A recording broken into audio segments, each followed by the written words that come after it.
Hello, Class 6. Alright, today we'll start with Chapter 4, The Blue Light. This story is written by Vaikom Mohammed Bashir.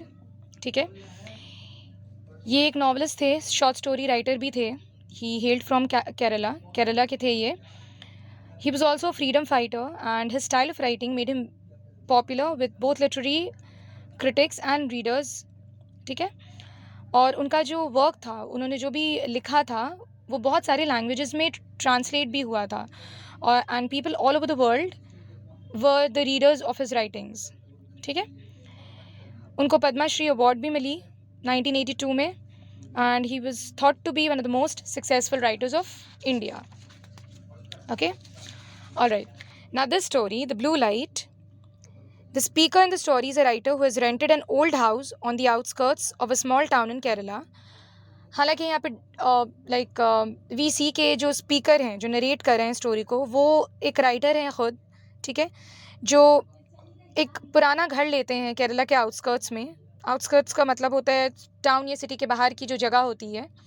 ठीक है, outer parts of a town और अ city. उस house में कोई electricity नहीं है. ठीक है, and it is not well looked after. कुछ देख रेख भी उसकी ठीक से नहीं हुई है बहुत दिनों से. But the speaker finds it a perfect place to write his next novel. लेकिन स्पीकर जो हैं उनको ये परफेक्ट जगह लगती है जहाँ पर वो अपनी नेक्स्ट नावल लिख सकते हैं. आफ्टर ही मूव्स इन, जब वो घर में रहने लगते हैं, लोकल्स जो हैं उनको वॉर्न करते हैं कि ये घर जो है, this is haunted by a ghost name Bhargavi. Bhargavi नाम की कोई रूह है जो यहाँ पर रहती है. ठीक है, the speaker does not take the warning seriously. Initially जो है स्टार्टिंग में स्पीकर बहुत सीरियस नहीं होते हैं इस चीज़ को लेकर, इस मैटर को लेकर. 2.5 months pass and he begins to forget about Bhargavi. 2.5 महीना जो है वो बीत जाता है, and gradually the speaker tends to forget about Bhargavi. वो कोई भी ऐसी नाम की किसी के बारे में सुना था उन्होंने कभी, ये वो भूलने लगते हैं अब. Then one day something happens. फिर अचानक एक दिन कुछ ऐसा होता है दैट ही थिंक्स कि हाँ, यहाँ पे कुछ ज़रूर है. Okay, it must have been around 10 o'clock. I had been writing a story since 9. ठीक है, so what is the speaker saying? He saying कि 10 बजे के करीब ऐसा कुछ टाइम हो रहा होगा. मैं अपनी कहानी जो है वो 9 बजे से लिखना मैंने शुरू कर दी थी. It was a highly emotional piece. I was writing feverishly when I felt the light from the lantern becoming gradually dimmer. So what is he saying? He saying कि मैंने जो 9 बजे से स्टोरी जो लिखनी शुरू की थी, वो स्टोरी जो थी वो बहुत इमोशनल थी, बहुत ज़्यादा सीरियस टाइप की स्टोरी लिख रहे थे वो. ठीक है, स्ट्रॉन्ग फीलिंग्स थी बिल्कुल उस स्टोरी में. एंड फीवरिशली का मतलब होता है बहुत ज़्यादा इंथुजियास्टिकली, एक्साइटमेंट के साथ लिख रहा था मैं उस वक्त स्टोरी.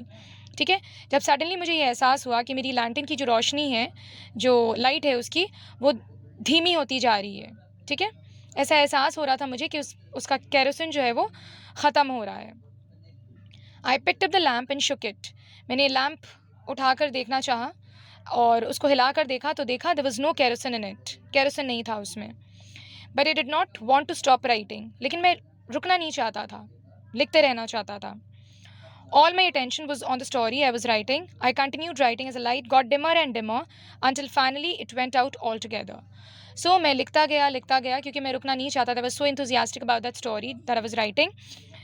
I continued writing और लिखते एक ऐसा टाइम आ गया कि लैंटर्न की रोशनी धीमी होते ख़त्म हो गई बिल्कुल. ठीक है, पूरा अंधेरा हो गया, डार्क, हर तरफ अंधेरा छा गया. Now I needed some kerosene. अब मुझे कुछ केरोसिन की ज़रूरत थी. I remembered that I could go to the bank and get some. और फिर मुझे याद आया कि अगर मैं बैंक जाऊँगा वहाँ पर से मुझे केरोसिन मिल जाएगा. My friends who worked at the bank lived in one portion of the building. मेरे कुछ दोस्त थे जो एक बिल्डिंग के पोर्शन में रहते थे, बैंक के बिल्डिंग के एक पोर्शन में. I could borrow some kerosene from their stove. मैं उनकी स्टोव से बोरो कर सकता था केरोसिन जो चाहिए था मुझे. So I picked up the torch and the empty kerosene bottle, went downstairs and locked the main door. ठीक है, मैं नीचे गया टॉर्च लेकर अपना, एंड मेरे हाथ में एम्प्टी केरोसिन बॉटल भी थी. ठीक है, जो बोतल थी वो, और मैं नीचे चला गया, अपना मेन दरवाज़ा जो था वो बंद कर दिया मैंने. ठीक है, alright, we'll do till here today, class 6. Okay, ठीक है, जहाँ तक कराया है please read it by yourself, go through the explanation once again. खुद से थोड़ा पढ़ोगे तो यू अंडरस्टैंड बेटर। ओके, कोई भी वर्ड अगर ऐसा है जो डिफ़िकल्ट लगता है तो find out it's meaning from the dictionary, और खुद से भी पढ़ो, ठीक है? That's it, thank you.